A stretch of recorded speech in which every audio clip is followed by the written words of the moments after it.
નમસ્કાર મિત્રો, સૌને મારા જય શ્રી કૃષ્ણ। મિત્રો, આપ જોઈ રહ્યા છો ધાર્મિક વાર્તાઓ યુટ્યુબ ચેનલ। તો આપ સૌનું મારા ચેનલ પર હું દિલથી સ્વાગત કરું છું। મિત્રો, આજે આપણે વિડીયોમાં સાંભળવાના છીએ અપરા એકાદશીના મહાત્મ્ય વિશે તથા અપરા એકાદશીનું શું મુહૂર્ત છે તેના વિશે પણ જાણીશું અને વ્રતકથા પણ જાણીશું। તેમજ અપરા એકાદશી અથવા તો કોઈ પણ એકાદશીનું વ્રત કરવાની જે રીત છે તે પણ આપણે આ વિડીયોમાં જાણીશું। જો આપને આ વિડીયો પસંદ આવે તો વિડીયો લાઈક કરજો, શેર કરજો અને આપ આ ચેનલ પર પહેલી વખત આવ્યા હોય તો ચેનલ સબસ્ક્રાઈબ કરી લેજો, જેથી આવનાર નવા વિડીયોની માહિતી આપ સુધી પહોંચી શકે।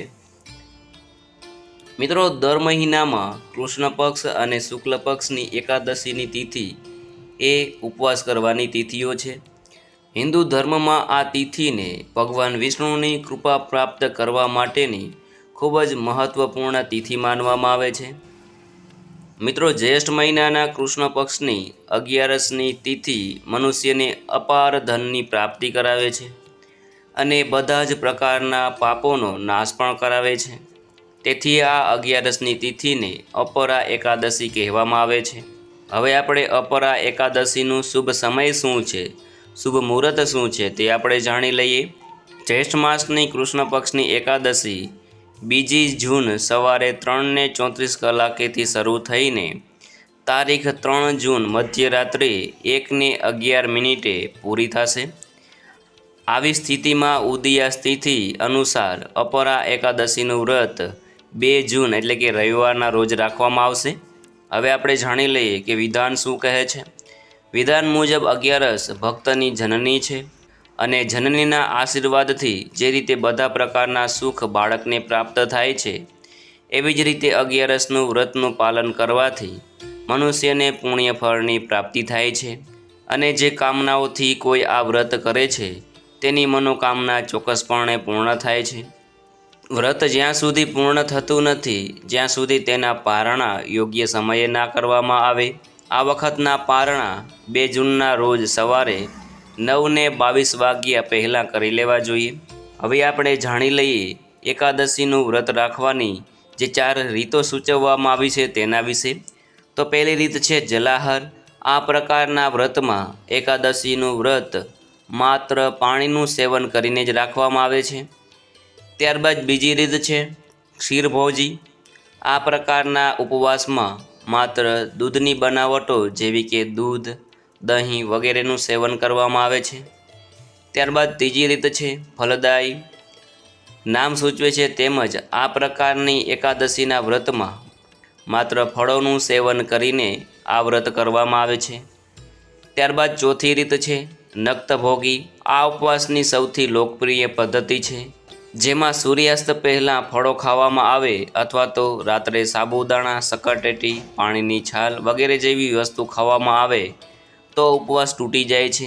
આ સમયગાળા દરમિયાન ઘઉં અથવા તો ચોખા જેવા અનાજનું સેવન પ્રતિબંધિત માનવામાં આવે છે। હવે આપણે એકાદશીના વ્રતની કથા સાંભળીશું। યુધિષ્ઠિર શ્રી કૃષ્ણને કહે છે, હે ભગવાન, વૈશાખ માસના આ કૃષ્ણ પક્ષની એકાદશીનું નામ શું છે તે કૃપા કરીને મને કહો। ત્યારે શ્રી કૃષ્ણ બોલ્યા, હે રાજન, વૈશાખ માસના કૃષ્ણ પક્ષની એકાદશીનું નામ અપરા છે, કારણ કે તે અપાર ધન દેનારી છે, તે પુણ્ય આપનારી અને પાપને નષ્ટ કરનારી છે। જે મનુષ્ય આ એકાદશીનું વ્રત કરે છે તેની આ લોકમાં પ્રસિદ્ધિ થાય છે। અપરા એકાદશીના વ્રતના પ્રભાવથી બ્રહ્મહત્યા, ભૂતયોની, બીજાની નિંદા આદિના પાપમાંથી મુક્તિ મળે છે। આ વ્રતથી પર સ્ત્રીની સાથે ભોગ કરનારના પાપ નષ્ટ થાય છે। ખોટી સાક્ષી, અસત્ય ભાષણ, ખોટું વેદનું વાંચન, ખોટું શાસ્ત્ર બનાવવું, ખોટા જ્યોતિષ, ખોટા વેદ આદિના બધા પાપમાંથી અપરા એકાદશીનું વ્રત તે બધા પાપને નષ્ટ કરે છે। જો ક્ષત્રિય યુદ્ધ ક્ષેત્રથી ભાગી જાય તો તેઓ નરકમાં જાય છે, પરંતુ અપરા એકાદશીનું વ્રતથી તેમણે સ્વર્ગની પ્રાપ્તિ થાય છે। જે શિષ્ય ગુરુ પાસેથી વિદ્યા ગ્રહણ કર્યા પછી તેમની નિંદા કરે છે તે અવશ્ય નરકમાં જાય છે, પણ જો અપરા એકાદશીનું વ્રત કરે તો સર્વ પાપમાંથી તેની મુક્તિ મળે છે। જે ફળ 3 પુષ્કરોમાં સ્નાન કરવાથી અથવા તો કારતક માસમાં ગંગા સ્નાન કરવાથી અથવા પિંડદાન કરવાથી મળે છે તે ફળ અપરા એકાદશીનું વ્રત કરવાથી મળે છે। સિંહ રાશિવાળાને બૃહસ્પતિના દિવસે ગોમતીમાં સ્નાન કરવાથી, કુંભમાં શ્રી કેદારનાથજીના દર્શન કરવાથી તથા બદ્રિકાશ્રમમાં સત્સંગ કરવાથી જે ફળ મળે છે તે ફળ અપરા એકાદશીના વ્રતની બરાબર છે।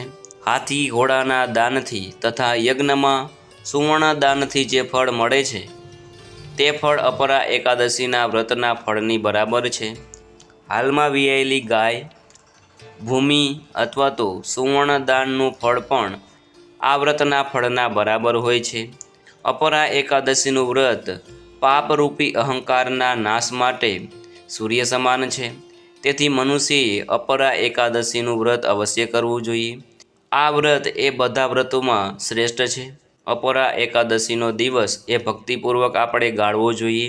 તો મિત્રો, આપણે આ વિડીયોમાં જાણ્યું અપરા એકાદશીના શુભ મુહૂર્ત વિશે તથા એકાદશીનું વ્રત આપણે કઈ રીતે કરી શકીએ તેના વિશે પણ જાણ્યું અને અપરા એકાદશીનું આપણે વ્રતકથા પણ જાણી। મને આશા છે કે આપને આ વિડીયો જરૂર પસંદ આવ્યો હશે। મિત્રો, મને સાંભળવા બદલ આપ સૌનો આભાર। સૌને મારા જય શ્રી કૃષ્ણ।